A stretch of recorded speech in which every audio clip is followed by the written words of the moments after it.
Spine surgery के बाद मरीज को कितने दिन तक हॉस्पिटल में रहना पड़ता है? ये एक बहुत कॉमन सवाल है। जब सर्जरी की बात होती है किसी मरीज के साथ तो एक बहुत कॉमन क्वेश्चन है, सर कितना दिन हॉस्पिटल में रहेंगे, कितना खर्चा होगा। खर्चे पे मैंने एक अलग टॉपिक बनाया है, पर अगर बात करें कितने दिन तक हॉस्पिटल में रहना है, आइए उसको समझते हैं। देखो, स्पाइन सर्जरी में कॉमनली जो सर्जरी होती है वो है डिस्केक्टमी या डीकम्प्रेशन, 1 या 2 लेवल का। अब इसको करने की अलग अलग तकनीक्स है, ओपन है, मिनिमली इन्वेजिव है और एंडोस्कोपिक है। अब अगर सिंगल लेवल डिस्क की बात करें तो अगर मिनिमली इन्वेजिव जैसे ट्यूब से हो गया या एंडोस्कोपी से हो गया, ये मरीज को जनरली ड्रेन नहीं रखते, कैथेटर नहीं रखते। ये पेशेंट सेम डे वॉक कर सकते हैं, खड़े हो सकते हैं, और नेक्स्ट डे अगर पेशेंट यंग है, फिट है, अच्छे से चल रहा है, स्टेयरकेस कर रहा है, तो नेक्स्ट डे भी इनको घर पे भेज सकते हैं। पर अगर एंटीबायोटिक का प्रोफाइलैक्सिस देना है, इन्फेक्शन नहीं होना है, तो 1 या 2 दिन स्टे बढ़ सकता है। अगर ओपन टेक्निक की बात करें, बट आजकल काफ़ी सर्जन्स माइक्रोस्कोप के अंडर ही करते हैं, मिनिमली इन्वेजिव टेक्निक से ही करते हैं।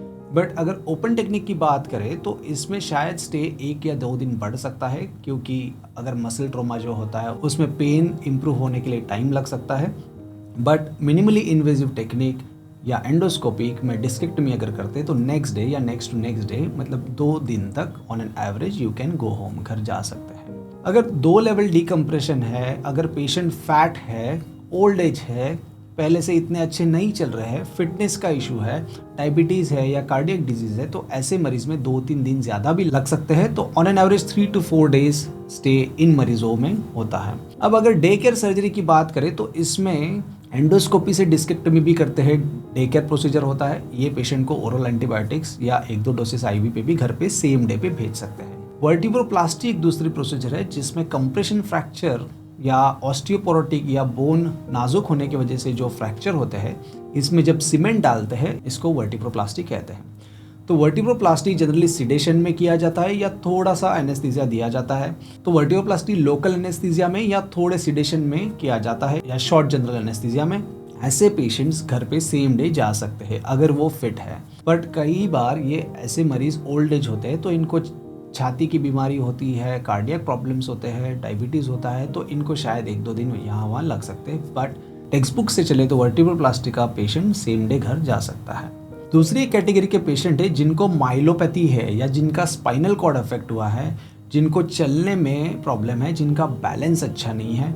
अगर फ्रैक्चर की वजह से माइलोपैथी हुआ है या फ्रैक्चर होने की वजह से वो मनका या गद्दी स्पाइनल कॉर्ड के ऊपर दबा रही है और पेशेंट की ताकत वो लेवल के नीचे चली गई है, उनको पैरालिसिस हुआ है, तो ऐसे मरीज डिफरेंट कैटेगरी में आते हैं। ये तो पहले ही नहीं चल रहे ऑपरेशन के पहले, तो ऑपरेशन के बाद भी इनको चलाने में टाइम लगता है, इनको फिजियोथेरेपी लगता है, रिहेबिलिटेशन लगता है, तो ऐसे मरीजों को घर जाने में टाइम लगता है। इनको हम जनरली एक रिहैब सेंटर में या अच्छे फिजियोथेरेपी सेंटर में भेजते हैं ताकि इनका जो सिटिंग बैलेंस है, जो मसल्स है, वो अच्छी तरह से ट्रेन हो सके और वो धीरे धीरे अपने रूटीन एक्टिविटी पे जा सके।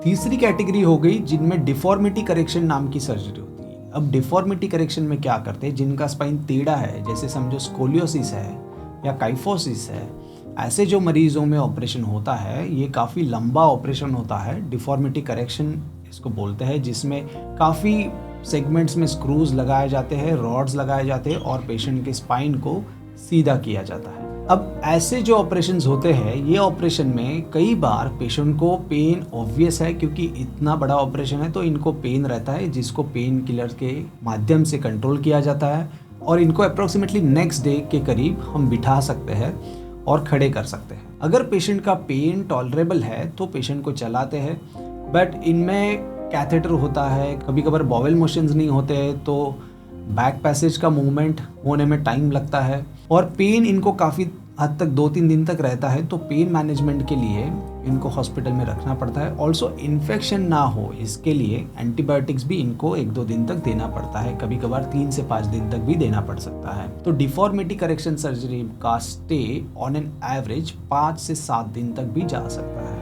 पर कॉमन सर्जरी जैसे मैंने कहा, डिस्केक्टमी, डीकम्प्रेशन, ये सर्जन के ऊपर भी डिपेंड करता है कौन सी टेक्निक से ऑपरेशन कर रहे हो, और पेशेंट के ऊपर भी डिपेंड करता है कि पेशेंट कितना फिट या अनफिट है।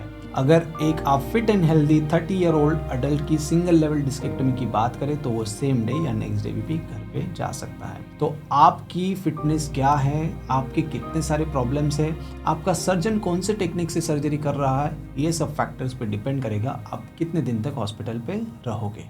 आप ये डिस्कशन ज़रूर आपके सर्जन से करें, और फिर भी अगर आपको हमसे कोई क्लैरिफिकेशन चाहिए या आपके कोई डाउट्स है तो आप ज़रूर हमें कांटेक्ट करें नीचे दिए गए हुए नंबर पर, या कमेंट सेक्शन में भी आप हमसे कांटेक्ट कर सकते हो।